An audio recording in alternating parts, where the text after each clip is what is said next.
hoy nuestro ponente es Agustín Rodríguez, es el párroco de Santo Domingo de la Calzada, que está situada en la Cañada Real. Y bueno, tú y yo nos conocemos, no sé si te acuerdas, te sonará mi cara, porque yo estuve visitando la Cañada Real con Cáritas de la Vicaría Sexta hace 2 años o así. Y bueno, pues funciona la charla que tenemos esta tarde. Yo creo que eres desde luego la persona más idónea para podernos hablar de las periferias, ¿no? Así que por mi parte, cuando quieras, adelante.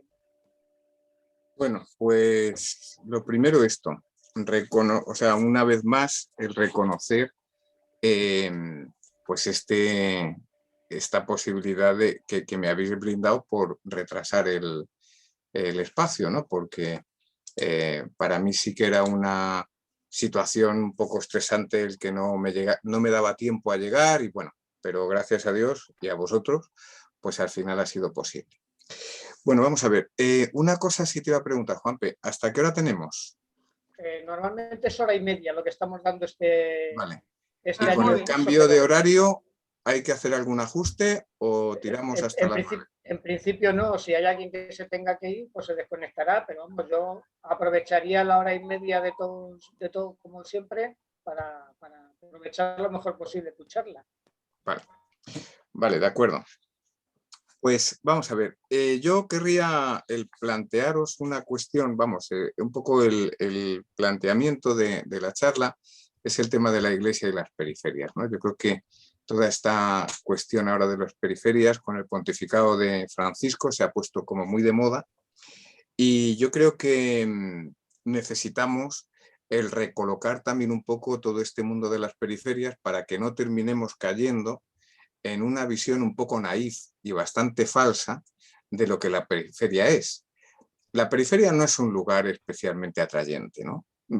Muchas veces en la iglesia se nos da bien el ponerle, el hacer formulaciones que de alguna manera expresan mucho, pero que si nos quedamos simplemente en la formulación, terminamos perdiendo la esencia de aquello que queremos resaltar, ¿no? Porque, fijaros, cuando nosotros miramos la realidad de las periferias, en definitiva, lo que nos planteamos es si realmente es posible buscar a Dios en un lugar distinto que aquel donde Dios se ubica. Esto puede parecer una cuestión de perogrullo, porque ¿dónde está Dios? ¿Dónde podemos encontrar nosotros a Dios? Supongo que podemos decir fácilmente que en el otro, pero yo creo que muchas veces cuando decimos que Dios está en el otro, yo no veo tan claro que sea un espacio de fácil identidad, ¿no? O sea, tú buscas a Dios en el otro y muchas veces lo que te encuentras es pues gente más o menos mortecina, más o menos ilusionante, gente que atrae más, gente que atrae menos, pero que Dios esté realmente en la vida de la persona que yo tengo al lado, yo creo que a veces eso se nos hace más cuesta arriba, ¿no? Es verdad que pensamos que hay algunas personas que sí, que esas realmente sí, que esas sí.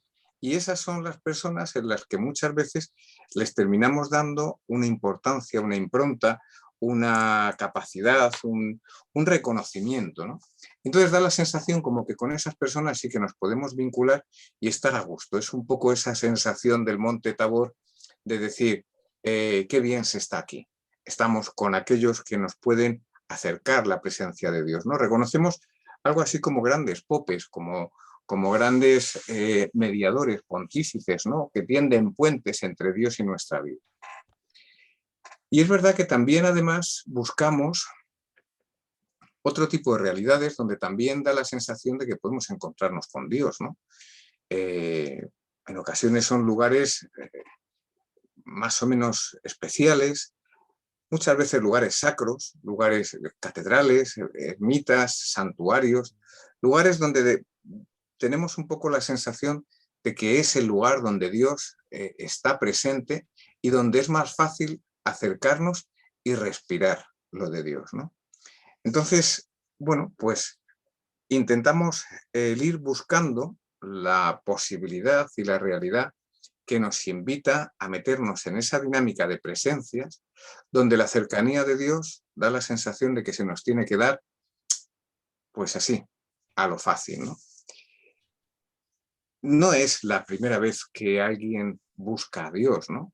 Acordaos del profeta Elías, cuando había tenido una bronca tremenda con los profetas de Baal, había matado a 400 y claro, los amigos se enfadaron y querían cargarse a Elías. Elías huye y se refugia en el Monte Carmelo y se mete en una cueva. Y cuando él está en la cueva, él también está buscando la presencia de Dios, ¿no? Y al principio pues la busca en el fuego, la busca también en la tormenta, pero al final resulta que Dios donde está es en la brisa suave. Muchas veces buscamos a Dios y muchas veces estamos ya presuponiendo qué es lo que tenemos que encontrar cuando nos encontremos con Dios. Somos nosotros casi los que terminamos definiendo cómo tendría que ser ese lugar, ese espacio y esa manera de poder encontrarnos con Dios, porque ya hemos definido previamente también cuál tiene que ser nuestra relación con Él. Sin embargo, lo de Dios siempre funciona al revés de todo. ¿Por qué? Bueno, quizá porque nosotros tenemos una cierta tendencia a no dejar a Dios ser Dios y a intentar permanentemente nosotros ocupar y usurpar el lugar de Dios. Cuando nosotros usurpamos el lugar de Dios, somos nosotros los que definimos la realidad y los que definimos también los juegos de relaciones entre Dios y nosotros y entre nosotros unos con otros. Claro, de lo que se trata es de intentar prestar atención y decir, cuando Dios se ha manifestado sobre sí mismo, ¿dónde dice que está? ¿Cuál es el lugar donde yo me puedo encontrar con Dios? Y fijaros que hay una afirmación que sobre todo en la segunda mitad de los años, de los años 900, la segunda mitad del siglo XX, empezó a hacerse como muy recurrente, ¿no? Y que muchas de las personas que estamos a lo mejor en los ámbitos más de Cáritas o más de la intervención social o alguna cosa de estas, repetimos bastante. Y es que si queremos encontrarnos con Dios, necesitamos acudir al sacramento de Dios. Y los pobres son el sacramento de Dios. Los pobres son sacramento de Dios. Lo formulamos mucho, ¿no? La cuestión es si de verdad nos lo creemos. Porque cuando nosotros nos acercamos al pobre, la realidad que uno se encuentra es una realidad que si dejamos que sea tal cual, se vuelve cualquier cosa menos una realidad atractiva. El pobre no es atrayente. Yo muchas veces cuando la gente dice, no, pero es que lo de los pobres está muy bien porque uno aprende mucho, bueno, vamos a ver, seamos serios. O sea, fijaros, una cosa que a mí me parece que es muy clara y es la cantidad de relaciones que establecemos con personas empobrecidas, ¿no? Normalmente nuestras relaciones, cuando lo que intentamos es intervenir sobre esta población, las marcamos de una manera muy asimétrica. Nosotros somos los que sabemos y nosotros somos los que ayudamos y nosotros somos los que estamos en un determinado contexto y nos acercamos a los pobres, ¿no? Hay una relación de asimetría bastante grande, donde nosotros normalmente siempre estamos por encima. Y esto no sé si es bueno o malo, pero realmente es así muchas veces. Cuando yo voy por la calle y voy por la cañada, a mí la gente lo que me para es para pedirme cosas, para que les resuelva algo. La gente, es verdad que podemos entrar en una relación un poco más profunda y las tornas cambian, pero de entrada la gente lo que va a pedir es que te sitúes en ese plano de asimetría porque tú eres el que les puede conceder lo que sea.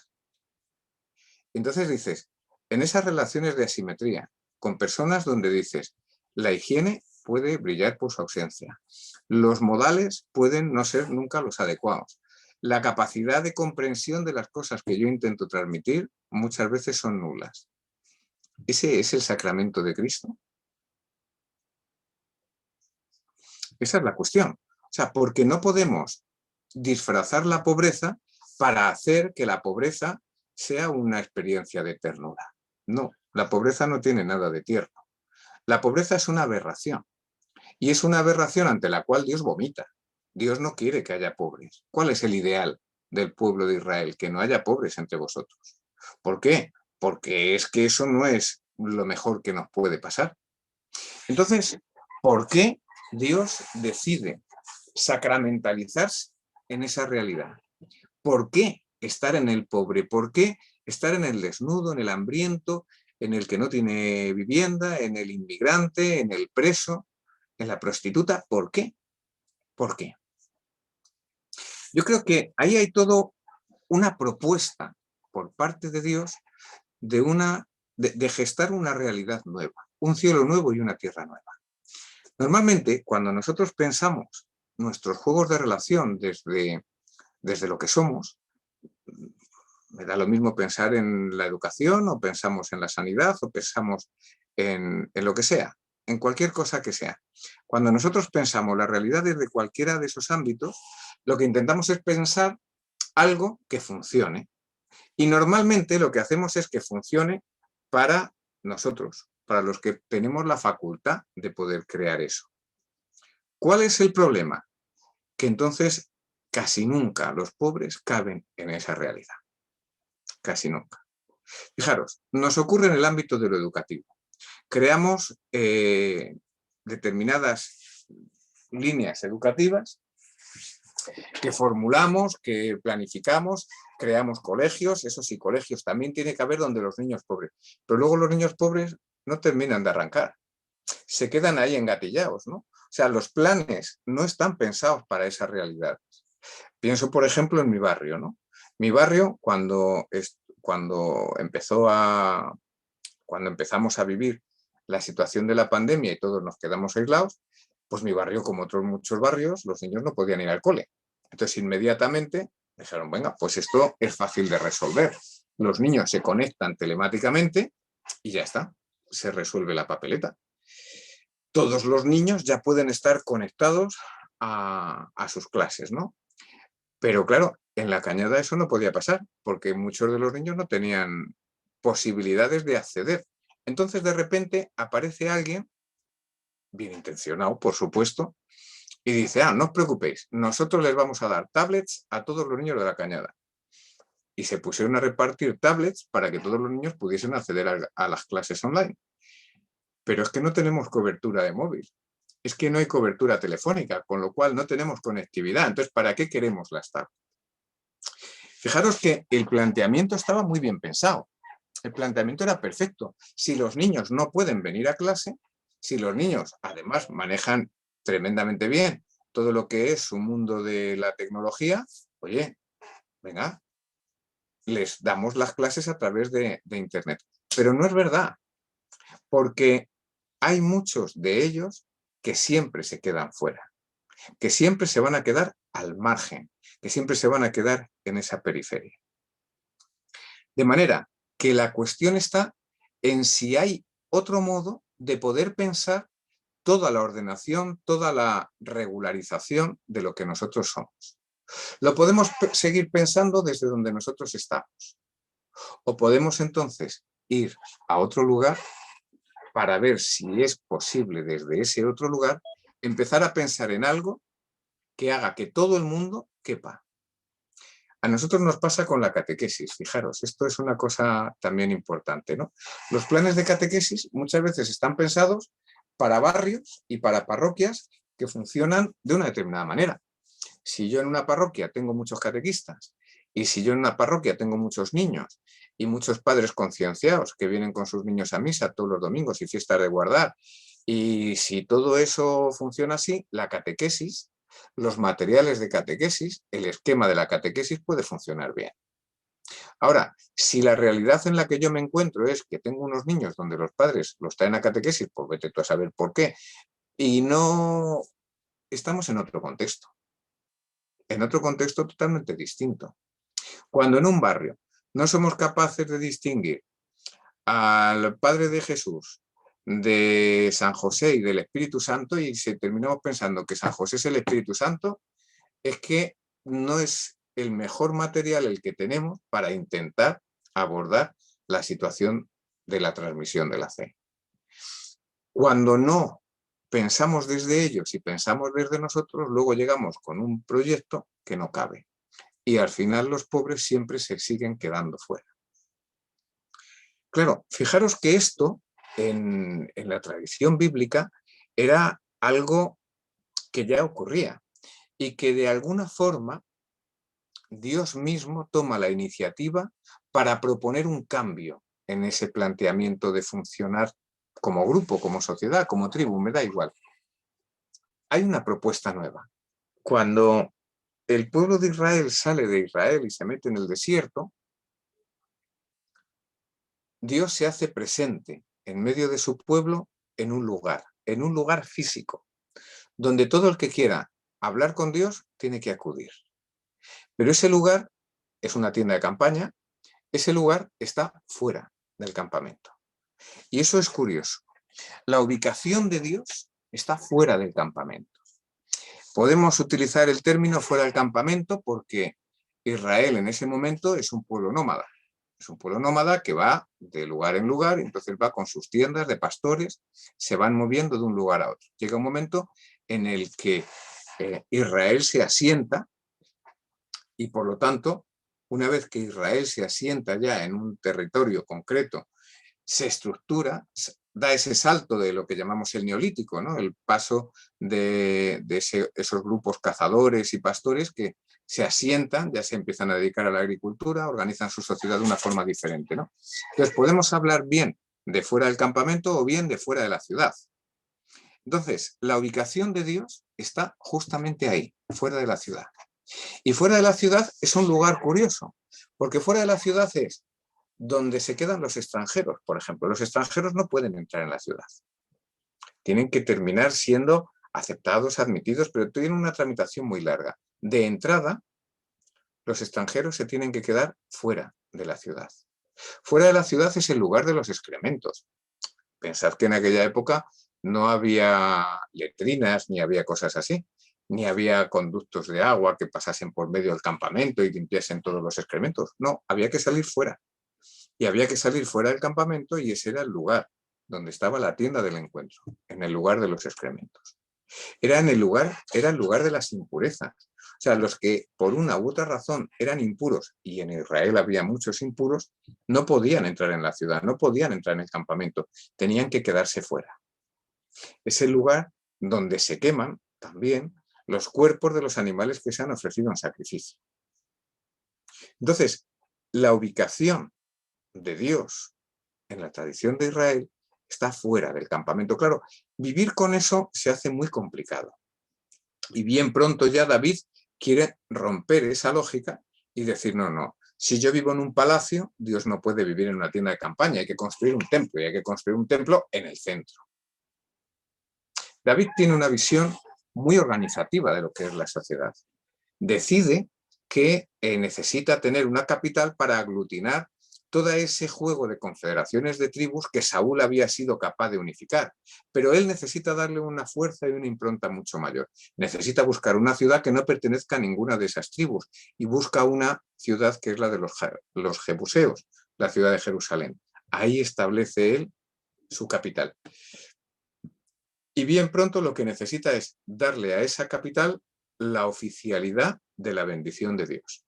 Dios tiene que estar en medio de la ciudad y tiene que tener un gran templo. Es curioso, Dios le va a decir que no, que ese no es el plan. Será su hijo Salomón el que termine de construir el templo, pero David no va a ser capaz, no va a poder terminar ese templo. Y a partir de ese momento empieza a haber una tensión constante en la que a través de los profetas Dios va a intentar ir recordando constantemente que su lugar es el lugar de los de fuera. Es recordar al pueblo que tú fuiste también forastero, que tú fuiste nómada, que tú fuiste peregrino, que tú nunca habías tenido esta situación de riqueza, de opulencia, de seguridad, de estabilidad que tienes ahora. No te olvides de tus raíces. Dios donde está es fuera del campamento. Cuando nosotros somos capaces de entablar esa lógica, entonces nos damos cuenta de que los pobres, al final, son siempre los que se han quedado también fuera del campamento.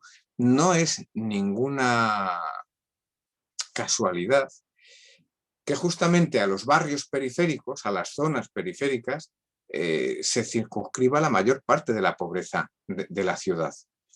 Podemos intentar mitigar ese ese mal cuerpo que a uno se le queda, y entonces reconocer que ciertamente en las afueras de las ciudades también están los lugares más sublimes, es decir, pues barrios en Madrid como La Moraleja o como algún otro lugar donde realmente dices, bueno, pues en las afueras de la ciudad también hay espacios de opulencia y no necesariamente dentro de la ciudad vamos a encontrar ausencia de pobreza. O sea, si pensamos en barrios como Lavapiés o en barrios como, bueno, un poco en lo que es la Almendra Central, toda la zona de la calle de la Luna con la prostitución, etcétera. O sea, sí, pero también es verdad que ahora vivimos una movilidad mucho más fácil.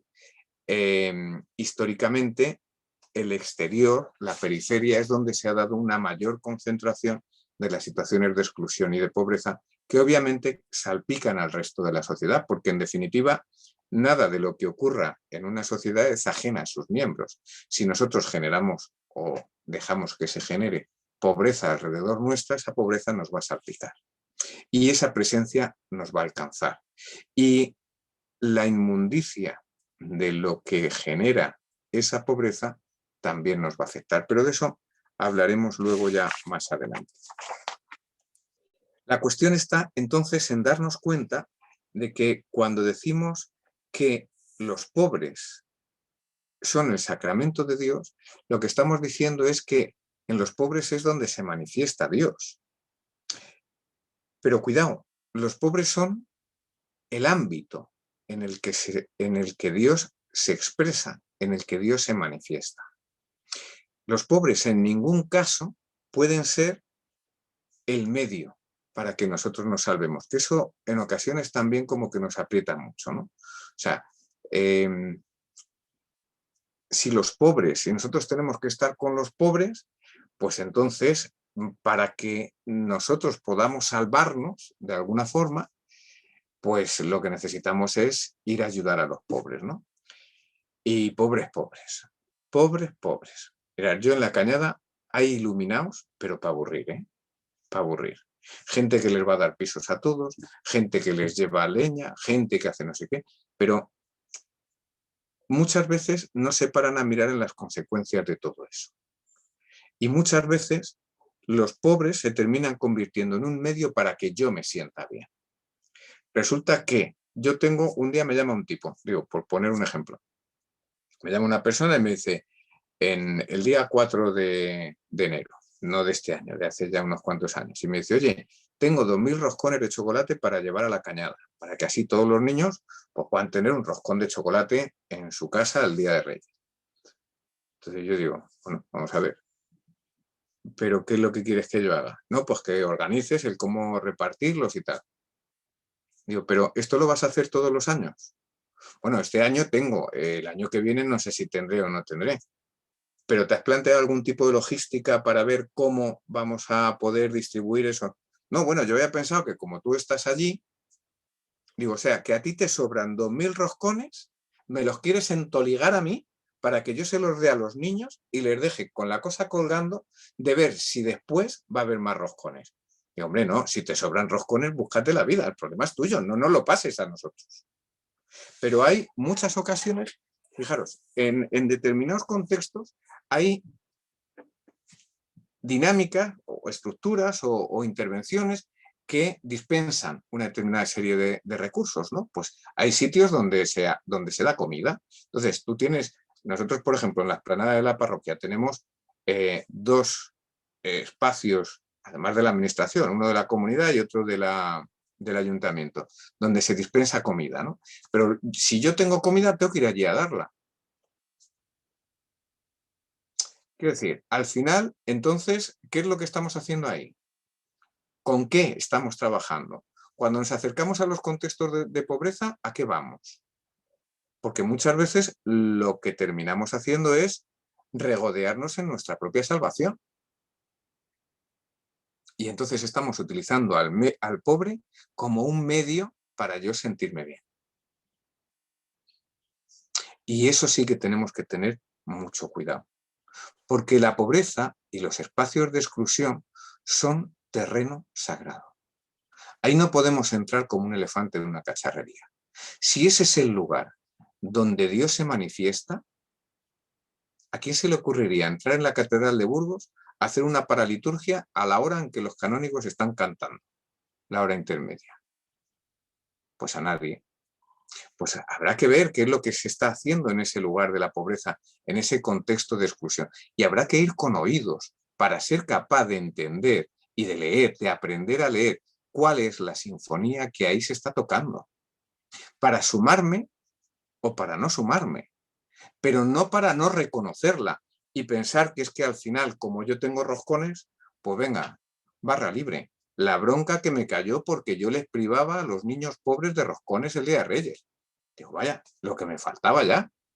Entonces, ahora el malo encima soy yo. O sea, a ti te sobran roscones, me los quieres encopetar además a mí. O sea, no te dignas en buscar una forma de repartirlos. Generas una expectación que es absurda. Durante estos días de frío, que además allí no tenemos luz, ha habido gente que de repente se pone a llevar cosas como leña o bombonas o lo que sea, ¿no? Dices, ¿y ahora qué? La típica imagen de los campos de refugiados en África donde se llegan con camiones de arroz que todo el mundo se sube al camión y empieza a tirar y al final terminan pegándose entre ellos. Eso es lo que nos gusta generar, pero eso sí, nos hemos quedado muy bien porque nosotros lo hemos dado todo. Cuando todos los demás estaban ausentes, nosotros hemos estado allí. Válgame el Señor un deber. El pobre nunca jamás puede ser un medio para nuestra salvación. Nunca. Es terreno sagrado. El espacio de la pobreza es un espacio donde hay que entrar descalzo, donde hay que andar con mucho cuidado, escuchando muy bien qué es lo que está ocurriendo. Y si allí hay gente, entablando diálogo con todo el que ande por allí, que nos ayude a comprender la realidad. No puede ser que cuando nosotros llegamos a un espacio y a un contexto en el que la pobreza se está cebando, que lleguemos pensando que es que los demás son todos imbéciles, pero nosotros tenemos la solución perfecta. Nadie se le había ocurrido eso en años y años y años de pobreza. No, tenemos que llegar nosotros para dar las soluciones. La vida no es tan simple. La vida no es tan simple.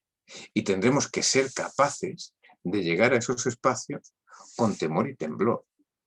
Descalzarnos, ser prudentes y sentarnos en el último lugar como haríamos en cualquier banquete del reino. Nos sentamos en el último lugar y luego ya si alguien nos tiene que colocar en otro sitio que nos ponga. Pero de entrada, cuando nosotros entramos, nos sentamos en el último lugar. Fijaros, si el pobre entonces es ese ámbito donde Dios se manifiesta, si el pobre no es el medio para mi propia salvación, sino el ámbito donde Dios se está manifestando, lo realmente importante es que yo aprenda a descubrir qué es lo que Dios expresa en esa realidad. Y lo que Dios expresa en esa realidad no es sino la hondura de lo humano. Es la hondura de lo humano. Dios se encarna y se hace historia nuestra para que nosotros tengamos acceso a Dios. Esa es la clave de la fe de los cristianos. Dios entra en la historia. No solamente se viste de nazareno para hacer unos juegos malabares y que haya quien crea que él es muy bueno y que le sigan y le pongan velas. No, no es eso. Dios entra en la humanidad para que la vida de la humanidad tenga sentido, tenga pleno sentido. Ahora, la hora que os he tenido que trastocar a todos, es que hoy tenía un funeral, que no lo sabía. Entonces era un funeral por un chaval de 24 años, que ha muerto en un accidente de coche. La vida es como es. Nosotros no construimos la vida, no la construimos. Dios entra en la historia para que esa vida que no nos pertenece y que no construimos nosotros, sino que en muchos elementos nos viene dada, como por ejemplo nuestra fragilidad o nuestra finitud, tenga sentido. Y la vida vivida desde Dios tiene sentido. Esa es la grandeza de lo que Dios nos brinda y la grandeza de lo que Dios ofrece. Y desde ahí nosotros podemos reconocer por completo cuál es la hondura, la profundidad y la grandeza de lo de Dios. Vivida en esa clave. Cuando nosotros nos acercamos al mundo de la pobreza es para intentar aprender a reconocer desde ahí el conjunto de lo que ocurre. Si las leyes las hiciésemos contemplando la sociedad desde el ámbito de la pobreza, haríamos leyes distintas. Si la educación la organizásemos contemplándola desde los niños que viven en espacios de exclusión, haríamos unas leyes educativas distintas. Si nuestra liturgia la pensásemos desde esos espacios de exclusión, haríamos unas liturgias diferentes. Porque la vida no se vive igual cuando tú estás planteándote cómo orientar mínimamente todos los desajustes que te tocan vivir, a cuando, en definitiva, vives en tal situación que te puedes permitir ponerte a lucubrar sobre yo que sé qué cosas. Un ejemplo muy tonto, para que os hagáis una idea. Nunca jamás me he planteado si el pan de la Eucaristía tiene que llevar huevo o no. Posiblemente porque tenga otras 1000 cosas en las que pensar antes que en eso. No sé si tiene que llevar huevo o no, pero desde luego puedo decir que no es mi problema. Mi problema son otros. Cuando tú te acercas a los contextos de exclusión, los problemas son otros. Y empiezas a intentar elaborar todo lo que existe desde esa perspectiva y desde esa clave, buscando que lo que se busque llene de sentido y valga para esa realidad. Y lo que sí que estoy convencido es de que si vale para esa realidad, vale para cualquier otra. Seguro. Al revés, a lo mejor no. Pero visto de esta forma, cada vez estoy más convencido de que sí. Por eso, cuando nosotros nos ubicamos en ese espacio, que en definitiva decimos que es la casa del Padre, no, lo que no podemos hacer es estar ociosos en la casa del Padre. Cuando tú estás en un sitio, ya estás haciendo algo, aunque lo que hagas sea nada, pero ya estás haciendo algo. Ahora, lo suyo es que si nosotros nos acercamos a la casa del Padre, será también pues, para convivir con Él y para vivir de su mano su pasión, su ilusión, su sueño por el mundo, ¿no? Su ilusión por todos sus hijos, por todos aquellos que Él ve que merece la pena englobar de una forma en la que cada uno de ellos pueda encontrar un espacio suficiente como para buscar la realización perfecta. Entonces, estar en la casa del Padre no puede sino seguir un solo objetivo, que es el hacer que el sueño del Padre se cumpla. Y hacer que el sueño del Padre se cumpla es anunciar a todos esa buena noticia. Hay una forma diferente de vivir. Hay una forma diferente de poder afrontar la existencia. Hay una manera distinta de poder realizarnos. Y entonces, si nuestra pasión se convierte en eso, al final lo que terminas es formulando como con Pablo, ¿no? Pues ay de mí si no evangelizara. Ay de mí si yo no anuncio esto, pero no porque nadie me vaya a castigar, sino porque me lleva la pasión. Es que no puedo no hacerlo. No puedo estar ahí y cruzarme de brazos. Necesito constantemente hacer todo lo posible para que ese sueño de Dios se haga realidad. Y para que se haga realidad también cuanto antes.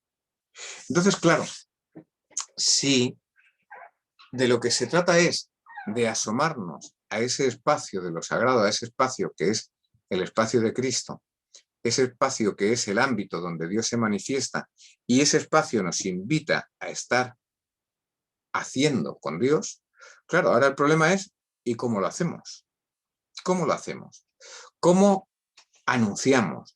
¿Cómo proclamamos que es posible vivir de otra forma? Bueno, a mí se me ocurre que, cuando menos, siendo conscientes de los distintos modos de hacer que hay. A mí se me ocurren 3 modelos que me gusta proponerlos así, como modelos de evangelización, modelos de propuesta de lo que Dios es y de lo que Dios propone. Modelos en cuanto a formato de hacerlo, no en cuanto al contenido, que los contenidos pueden ser muy dispares, pero sí fundamentalmente en cuanto a la manera de hacer. Fijaros, hay un primer formato, un primer modelo, que sería el modelo de la puerta hermosa. Sabéis el pasaje.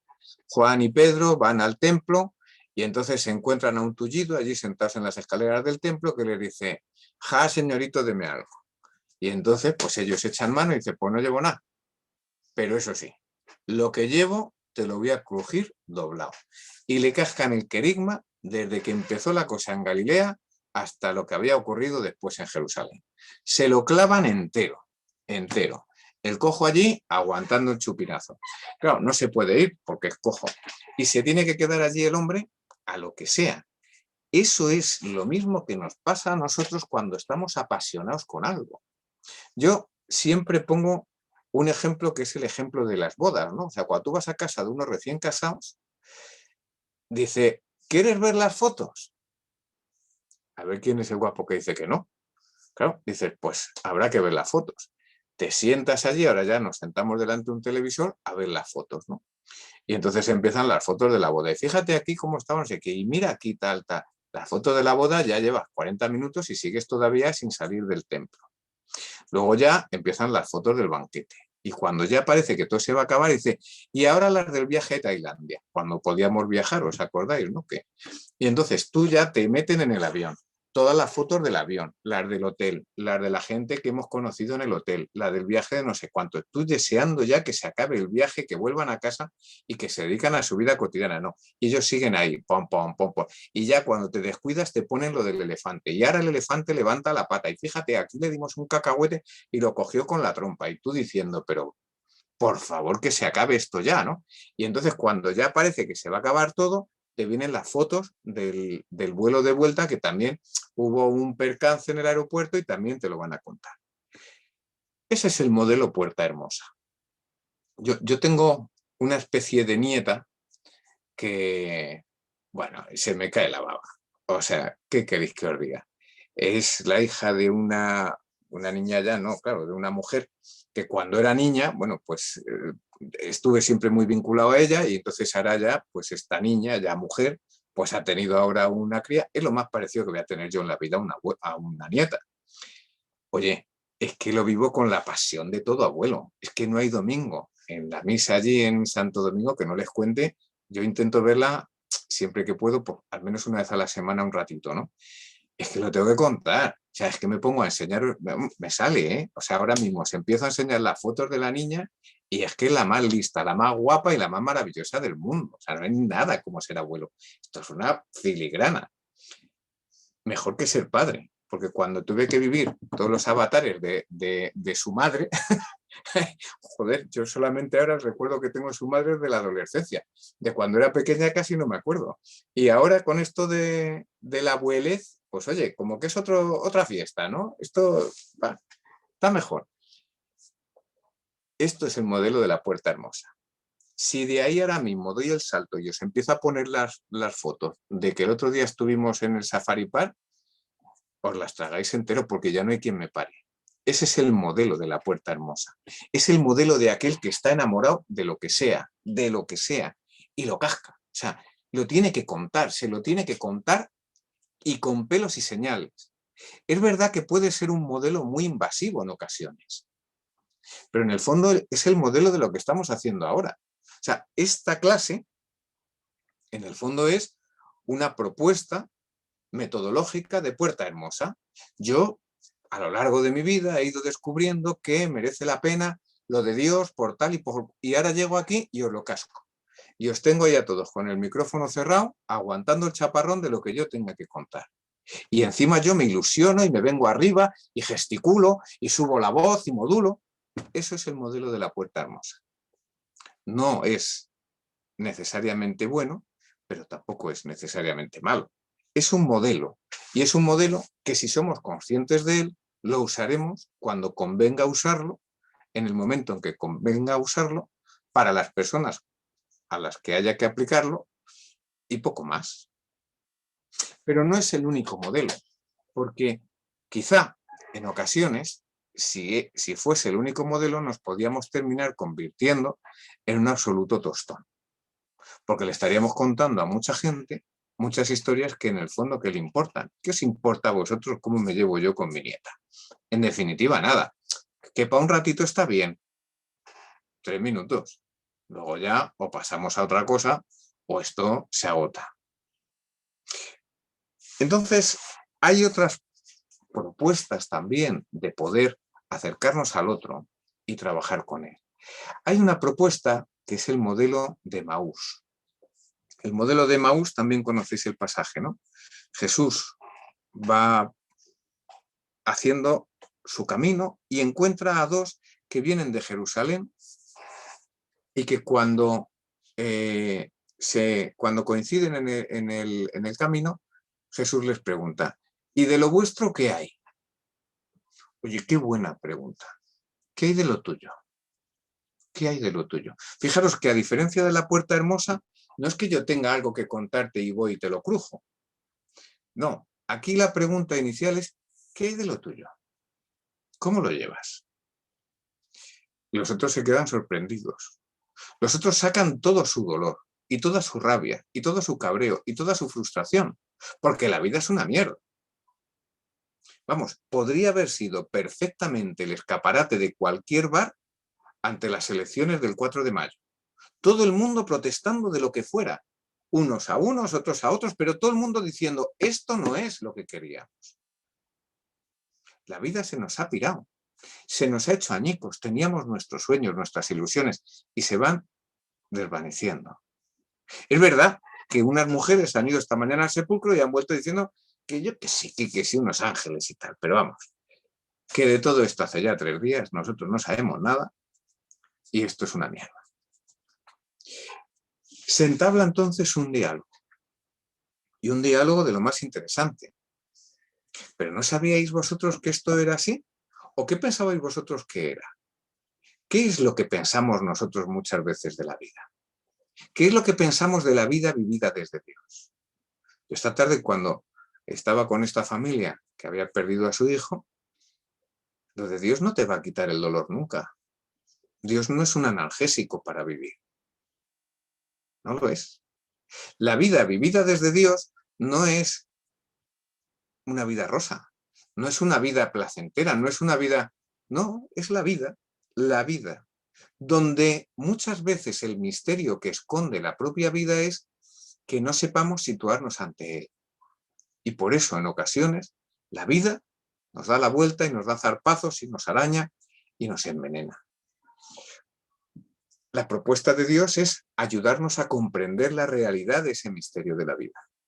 Que seamos conscientes de cómo en ese misterio de la vida es posible vivir y vivir con dignidad, vivir con satisfacción y poder encontrar esa felicidad que en el fondo es lo que todos anhelamos y lo que todos buscamos.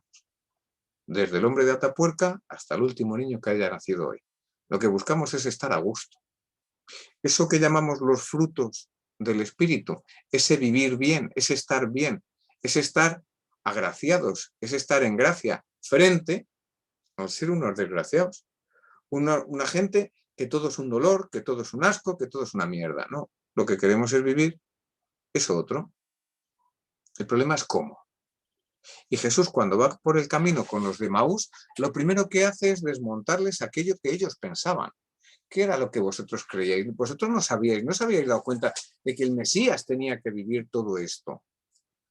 Y claro, vosotros se quedan ahí dándole vueltas. Sí, bien. Hablarían más, hablarían menos. A mí a veces me recuerda un poco también al mundo este de los adolescentes, ¿no? O incluso posiblemente viendo la cara de algunos, deduzco las edades y digo, pues algunos de vuestros hijos que posiblemente se hayan pirado, ya no vuelvan a pisar una iglesia, al menos en no sé cuánto tiempo, dices, claro, estos se habían marchado también del grupo de Jerusalén. Estos estaban en el camino, iban hacia otro lado. Y cuando hablan con Jesús, ellos no concluyen nada, no llegan a ninguna conclusión. Pero de repente algo ocurre. Jesús se sienta con ellos a cenar, parte el pan y los otros empiezan a encontrar sentido a lo que habían venido hablando por el camino. Es curioso, es muy curioso, porque en definitiva lo que ha pasado no es un diálogo en el cual Jesús haya sido capaz de convencerles de lo que venía contando. No. Han partido de lo que ellos estaban viviendo. Jesús ha ido comentando cosas sobre lo que ellos han ido viviendo. No les ha herido, no les ha juzgado, no los ha machacado, les hace sentirse bien y ellos deciden invitarle a que se quede a cenar. Se queda a cenar y cuando están con lo de la fracción del pan, de repente ellos dicen, ¡ah, era esto! Y de repente ya vuelven corriendo a Jerusalén a contárselo a los discípulos. Ese es el modelo de Emaús. Pero hay otro modelo que a mí me parece que también es muy interesante, que es el modelo de la samaritana. Recordáis, ¿no? Jesús va por ahí por el desierto, cerca de Siquén, y entonces en Samaria se encuentra con un pozo y hay una mujer sentada. Y Jesús se acerca a esa mujer y le dice algo sorprendente. Tú tienes algo que yo necesito. Tú tienes algo que yo quiero. Tú tienes algo sin lo que yo no puedo vivir. ¿Qué puede ser eso? Agua. Tú tienes agua y yo no. No tengo cómo sacar el agua de la fuente. Tú sí tienes cómo sacar el agua de la fuente. Hay un reconocimiento absoluto de la persona que tiene delante. Jesús no está a la defensiva, ella es samaritana. Posiblemente ella estuviese más a la defensiva, porque a fin de cuentas era mujer. El que se acerca es un varón y además es un varón judío. Los judíos y los samaritanos ya sabemos que no se llevan bien. ¿Y tú qué me vas a pedir ahora? ¿A qué vienes? ¿Me vas a quitar de aquí? ¿Te vas a quedar tú con el pozo? ¿Cómo va a funcionar esto? Y se rompe por completo la lógica. Tú tienes algo que yo necesito. Algo que me vendría a mí muy bien. Pero muy bien, muy bien, muy bien. Tú tienes agua y yo no. Se entabla entonces una relación donde fijaros que las barreras esas de la simetría se han roto. Es verdad que a lo mejor Jesús sabe más de lectura que ella, es posible, o de la historia de Israel, bueno, pues que lo sepa, pero han sido capaces de colocarse en un plano donde de entrada la importante era la mujer. Eso le sorprende a todo el mundo. Eso le sorprende lo primero a la mujer, que en definitiva se abre y empieza a hablar con Jesús. Ojo, Jesús no se calla de lo que le tenga que decir. Porque vamos, quiero decir, ya cuando le dice casi un poco guarrilla y tal, hombre, vamos a ver, un poco de respeto. Pero se lo lanza tal cual. No sé si Jesús tendría razón o fue de sobrado, no lo sé. Pero lo que sí que percibo es que había una relación donde cualquiera de los dos podía decirle tranquilamente al otro lo que estaba sintiendo y viviendo. Seguro que algunos de vosotros habéis hecho cursos de relación de ayuda. ¿Recordáis aquello de la congruencia? De decir al otro lo que siento, de decirle al otro cómo estoy, qué es lo que me está suscitando lo que voy viviendo con él. Y en ese encuentro vamos construyendo y vamos elaborando una relación. Esa es la relación que Jesús establece con la samaritana. Claro, la samaritana flipa y se va a buscar a la gente del pueblo y dice, me he encontrado con un tipo de lo más curioso. Venid a conocerlo. Serían un poco estos tres modelos que yo creo que muchas veces necesitamos plantear. En unas ocasiones utilizaremos uno de esos modelos, en otras ocasiones utilizaremos otro. Yo creo que muchas veces en los espacios más de exclusión, el modelo samaritana es el más favorecedor. Pero, ojo, sin condescendencia. O sea, no podemos llegar a alguien de quien pensamos que no tiene nada que ofrecernos y decirle, tú tienes algo que yo necesito. Porque si no es creíble, nos hemos cargado por completo la relación. Acabamos de hacer el panoli y el idiota. No. Hay que cuidar mucho. Volvemos otra vez a lo de antes. El terreno de la exclusión, el terreno de la pobreza es un terreno sagrado. No podemos entrar de cualquier manera. Si no sabemos qué es lo que el otro puede darnos, habrá que esperar a descubrirlo. Y luego ya lo podremos decir. Y decir, esto que tú tienes, yo no lo tengo y lo necesito. Por eso te lo pido. Pero sin arrogancia. Si es algo que no necesitamos, no lo pidamos. Y si es algo que no nos creemos, no lo reconozcamos. No lo reconozcamos como grande, porque no lo es. solamente funciona cuando somos capaces de ver en el otro lo que sea que a nosotros nos haga falta. Y en ese momento el modelo de la samaritana puede funcionar como alternativa. No es nada sencillo descubrirlo. A mí por lo menos me cuesta mucho, porque hay muchas situaciones de pobreza y de carencia donde, bueno, me resulta más sencillo quizá el modelo Emaús, ¿no? Charlar, hablar. El modelo de la samaritana es mucho más exigente, porque significa la necesidad de un reconocimiento grande por parte del otro. Entonces, fijaros, ya que nos ponemos a hacer cosas de estas, es importante también entonces comprender lo que estamos haciendo, qué es en definitiva, hacia dónde apunta, ¿no? ¿Cómo funciona este plan de lo de Dios y hacia dónde apunta? Hay un libro en el Antiguo Testamento que a mí me parece que nos ayuda mucho a comprender este asunto, ¿no? Quizá alguno ya me lo habéis escuchado, Covadonga. Yo creo que esto ya por lo menos tú sí que me lo has escuchado más veces, ¿no? Hablar del profeta Oseas. Porque el profeta Oseas es un crack. El tío es un crack. O sea, lo que le pasa a ese hombre no está escrito. Pero qué bien ejemplifica cuál es la propuesta que Dios nos hace. Dios le propone al profeta que nos muestre cómo es su sueño, pero su sueño real, su sueño enraizado en la propia historia del pueblo. Para que funcione su propuesta, necesitamos tomar conciencia de qué es lo que está ocurriendo. Entonces, lo primero que Dios hace es proponerle al profeta que se case, pero que se case con una prostituta. Claro, la sorpresa del profeta pues es mayúscula. Dice, bueno, vamos a ver, yo estoy aquí tan contento con mis cosas, con mi campo, con mis cabras, tal, y ahora vienes tú y me tengo que casar. ¿Por qué me tengo que casar yo?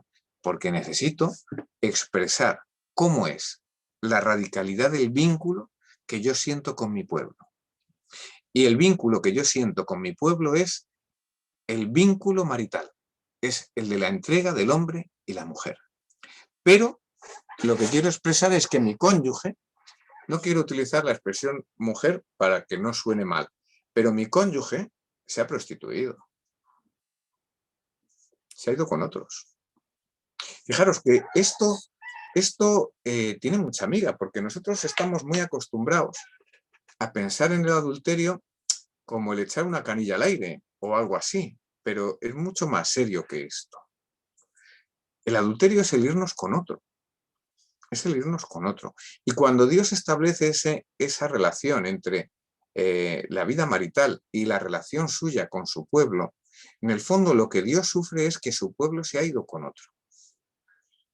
Se ha ido con los Baales, se ha ido con otros dioses, se ha ido con el poder, con la riqueza, con la opulencia, con el prestigio, con el figurar, con todo ese tipo de cosas se ha ido. Y eso tiene consecuencias. No es una relación baldía, sino que es una relación que tiene sus consecuencias. ¿Cuáles son las consecuencias que aparecen en el libro de Oseas? 3 hijos. 3 hijos. El primero de los hijos, la primera de las hijas se va a llamar Yisrael. Yisrael es un valle, es el nombre de un valle que existe en la zona norte de Israel, y es un valle donde cuando se produce la escisión entre el reino del norte y el reino de Judá, y Israel se divide en dos, pues una de las grandes batallas que se dan es precisamente en el valle de Israel. Entonces el valle de Israel queda absolutamente teñido de la sangre de los hijos de Israel. Es el escenario de la vergüenza. O sea, Dios, que era el padre de un solo pueblo, ahora tiene 2 pueblos que han resuelto sus cuitas a mazazos, que se han dividido y que se han desangrado mutuamente. El valle de Israel era un valle que debía de ser bastante fecundo, porque en lo que es la geología de esa zona era el paso que había desde la costa hacia el interior. Entonces debía de tener como mucho caudal fluvial y eso hacía que sus tierras fuesen muy ricas. Pero esa gran riqueza que tenía la tierra en Israel se tiñe de rojo y se ahoga en sangre.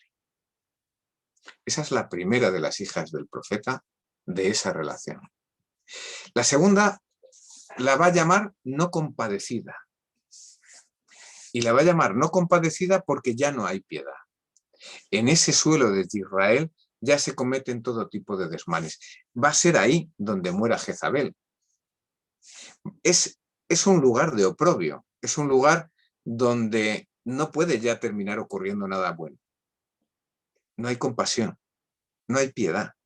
Nadie se apiada ni del frágil, ni del débil, ni del desvalido, ni de la viuda, ni del huérfano. Ya no hay piedad. Y la tercera de las hijas se va a llamar no mi pueblo. Y se va a llamar no mi pueblo porque cuando Dios establece su alianza, no la establece con una persona en concreto, sino que la establece siempre con un pueblo. Tú serás mi pueblo y yo seré tu Dios. Si no, no hay juego. O sea, Dios no juega a particularidades. Esa cuestión de la individualización de la fe es una traición al plan de Dios. Yo no puedo resolver mis cosas con Dios, no. Las tengo que resolver dentro de un contexto, dentro de un pueblo. Porque la ofrenda de Dios, la oferta de Dios es: tú serás mi pueblo. No basta con que seas un pueblo, tienes que ser mi pueblo. Y entonces yo seré tu Dios.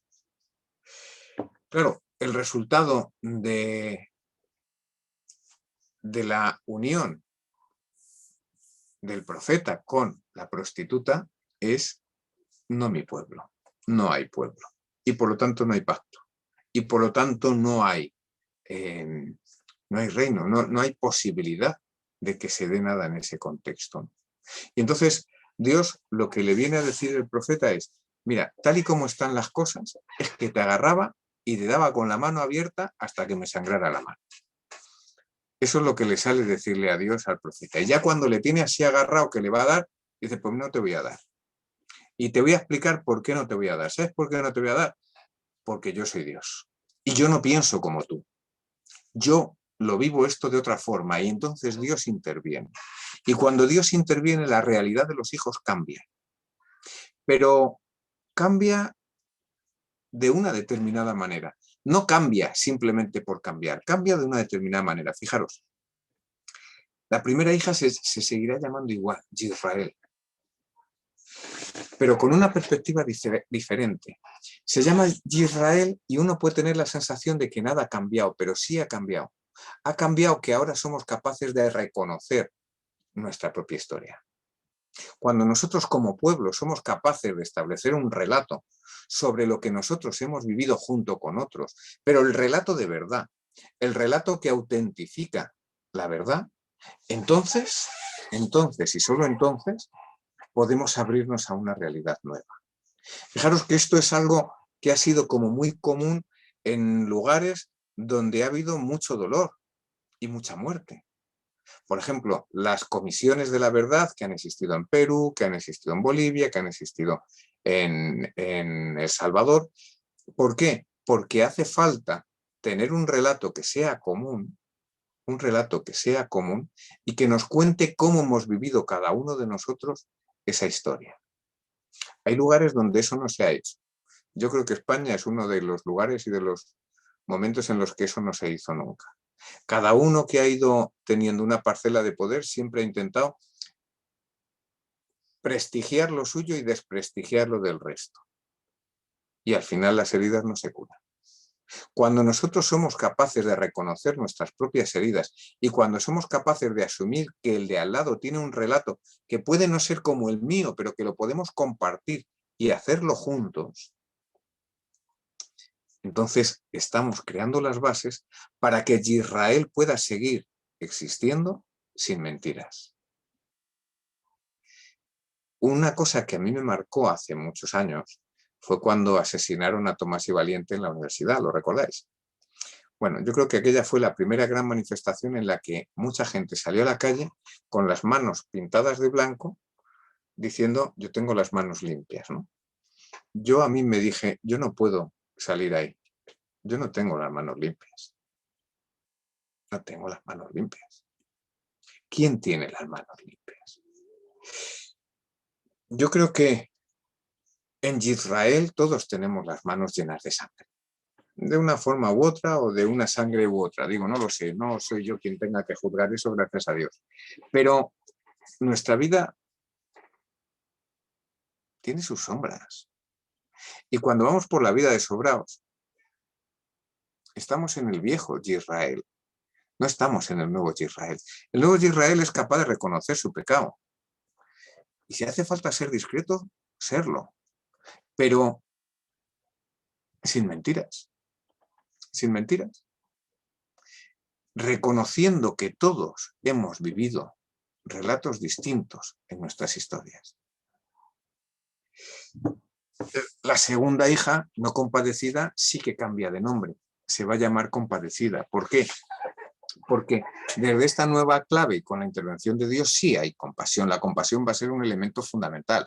O aprendemos a vivir con otros, a padecer con otros, o no hay forma de poder abrirnos a una realidad nueva. La compasión tiene que ser inherente. Cuando Dios actúa, cuando nosotros descubrimos ese mirar y ese hacer de Dios, la compasión se termina convirtiendo en aliento de vida.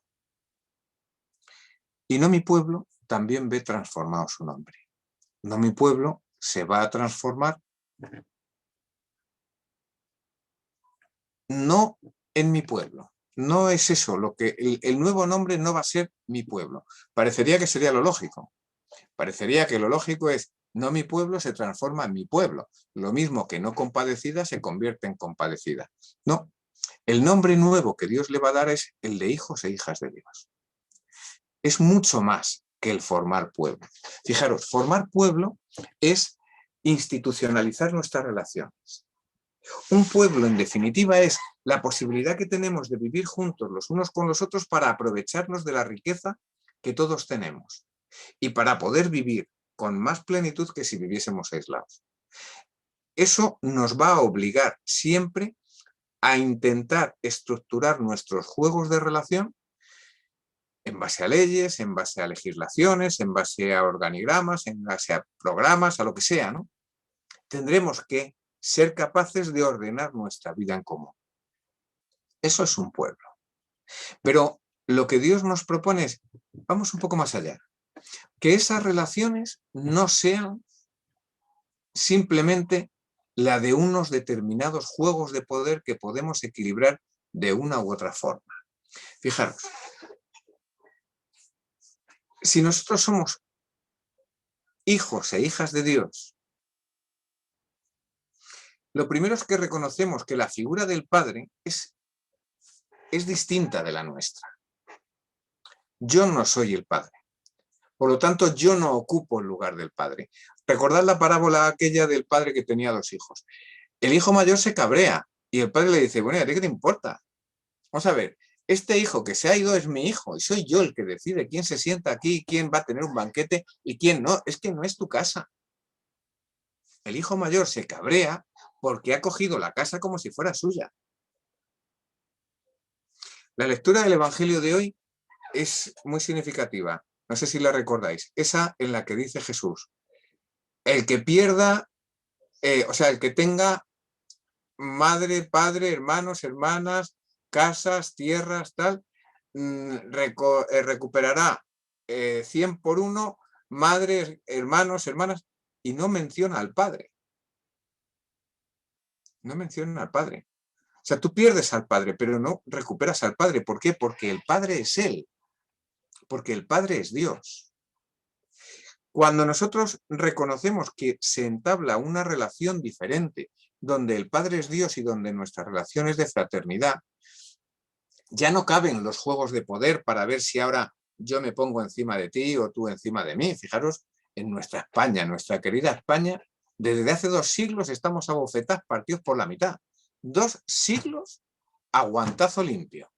Y no aprendemos que o salimos juntos o vamos a seguir alimentando más de lo mismo. Entonces, vale, como además somos más o menos la mitad, pues ahora ganan unos, luego ganan otros, pero no terminamos de estar a gusto.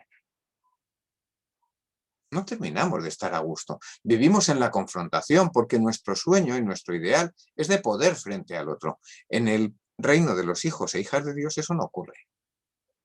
¿Por qué? Porque el poder se deslocaliza, se lleva a otro lugar. No es lo que a mí me parezca. Es el intentar descubrir qué es lo que Dios quiere. Y por eso, fijaros, es importantísimo que seamos capaces de fraguar desde ese espacio de las periferias, que es, yo creo que desde donde más se aprende a entender un poco todo esto, tenemos que fraguar una espiritualidad que nos permita vivir así. Una espiritualidad que yo resumiría en dos claves. Una primera que es lo que nos decía Carlos de Foucault, aprender a mirar con los ojos de Jesús para sentir con el corazón del Padre. Es eso, aprender a mirar con los ojos de Jesús. ¿Por qué? Porque no vemos lo mismo que Él. Y si nosotros no vemos lo mismo que ve Jesús, jamás podremos sentir como siente Dios. Y la oferta de Dios es siente como yo lo siento. Cuando tú percibes la realidad de una determinada manera, te sale solo el actuar ante ella. No es un ejercicio de moralidad. No es que hay que ser bueno. A mí lo de ser bueno me cansa mucho, porque no lo soy. No soy bueno. Ahora, cuando yo soy capaz de entender que lo del otro es mío, entonces resulta que ahí sí que me veo involucrado. Ahí sí que me veo involucrado. Y me reconozco. Fijaros, yo, por ejemplo, en mi relación hay muchas, en La Cañada hay muchas familias que son de culturas distintas de la mía. Hay mucha familia de marroquí y hay mucha familia gitana. Claro, yo puedo plantearme simplemente el hacer un juego de coexistencia pacífica. Oye, a mí dejarme en paz, ¿eh? Yo hago aquí mis cosas y a mí dejarme en paz. O puedo intentar convivir con ellos. Y convivir con ellos es aprender a descubrir sus necesidades y las mías como nuestras, para que podamos seguir creciendo juntos, pero reconociendo lo suyo como mío. Porque, y esa sería la segunda clave, yo no puedo estar bien si tú no estás bien. No va a ser verdad. Lo que decíamos antes, al final nos salpica. La pobreza, la exclusión, la vivencia de insatisfacción del otro, su mediocridad, yo la pago también. Yo la pago. Y no me puedo desentender de ella. Por eso me interesa que el otro esté bien. Y por eso hago de su necesidad mi propia necesidad.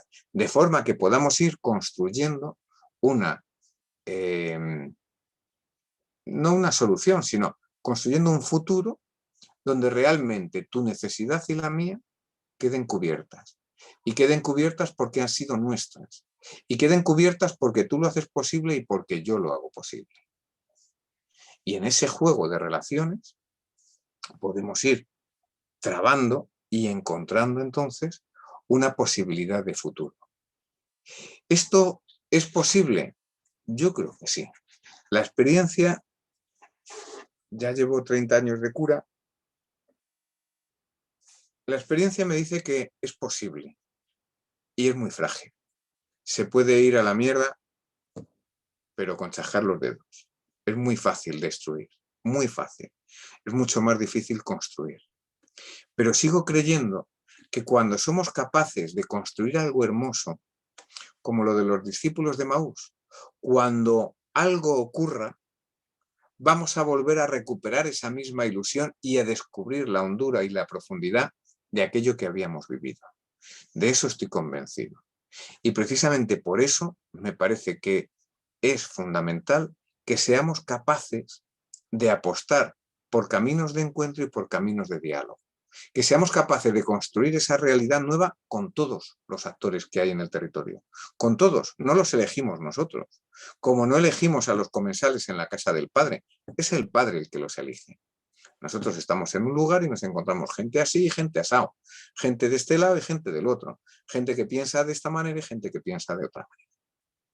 Pero al final, si no somos capaces de hacer con todos ellos un solo relato, un relato que sea común y compartido, al final seguiremos jugando a lo de siempre. Quita tú que me pongo yo.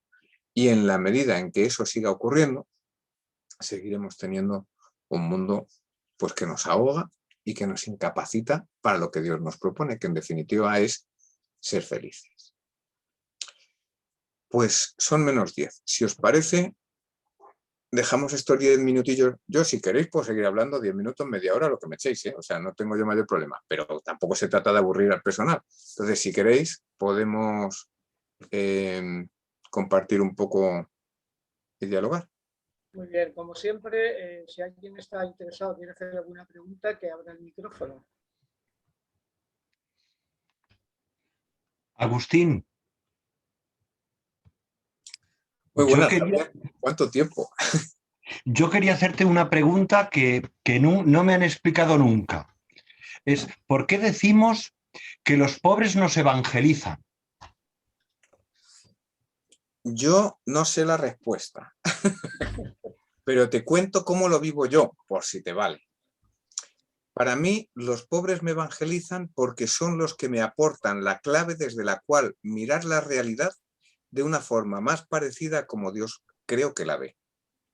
Lo que decía ahora al final, que necesitamos fraguar una espiritualidad para aprender a mirar con los ojos de Jesús.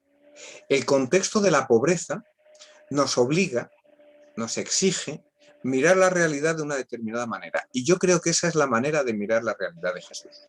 Por lo tanto, esa realidad es la que a mí me da la buena noticia de cómo se ve, cómo son las cosas en realidad. Cuando yo me acerco a la realidad de la creación, cuando yo me acerco a esa obra grande de Dios, eso a mí me da paz, me genera vida. Si yo soy capaz de verlo como Dios lo ve. Si yo lo veo como una oportunidad para ponerme gocho, para enriquecerme, para agrandar mi prestigio, para no sé qué, posiblemente al final me termine desgraciando yo solo. Tendré temporadas mejores y temporadas peores, pero algo que me dé una vivencia en radicalidad profunda, de decir, yo estoy bien, yo estoy bien. Cuando vais por la calle, os encontráis con alguien, ¿no? Y os pregunta, ¿qué tal estáis? No, a mí, cuando te encuentras a alguien y te dice que tirandillo, joder, es que se me parte el alma. Pero dices, ¿cómo podemos ir por la vida tirandillo?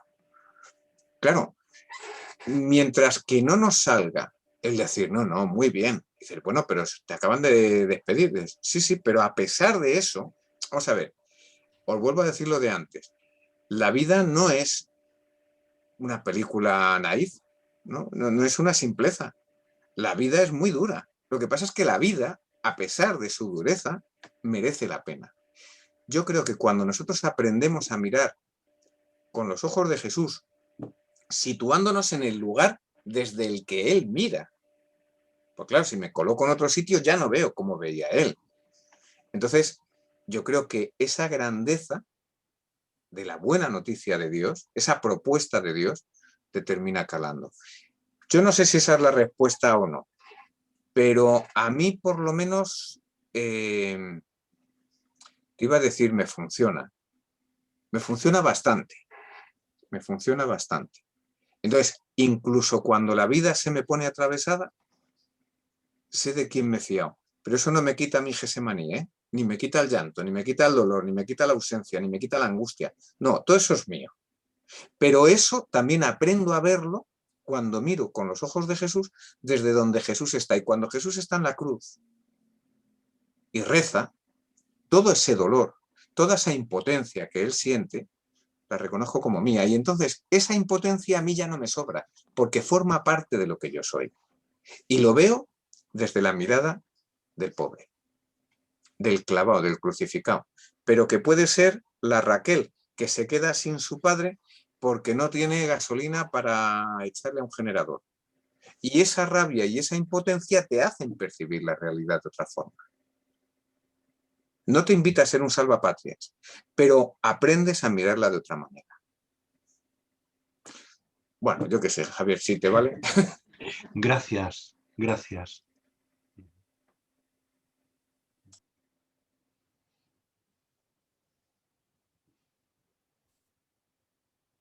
¿Alguno más? ¿Queréis preguntar algo?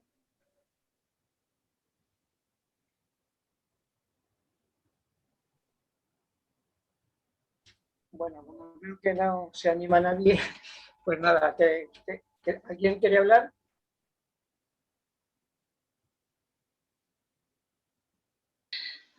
A ver, yo le quería dar las gracias porque ha sido una buena catequesis. Y es verdad lo que dices, cuando vamos con los pobres, ¿qué buscamos? Si nos buscamos a nosotros mismos o qué es lo que buscamos. No vayamos a buscar en ningún sitio pretendiendo que yo me sienta bien y me sienta a gusto.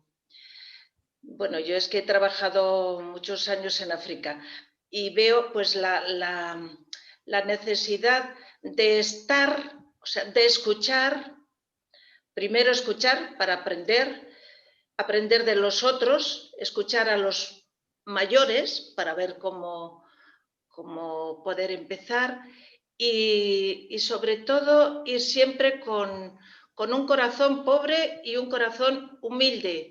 Yo eso me lo han dicho muchas veces, no sé, no es por nada, pero me lo decía, ¿no? Es que usted nos quiere mucho, no entiendo por qué usted está contenta aquí. Me decía, ¿por qué está usted contenta aquí? Hombre, claro que lo estoy, si no ya me habría marchado.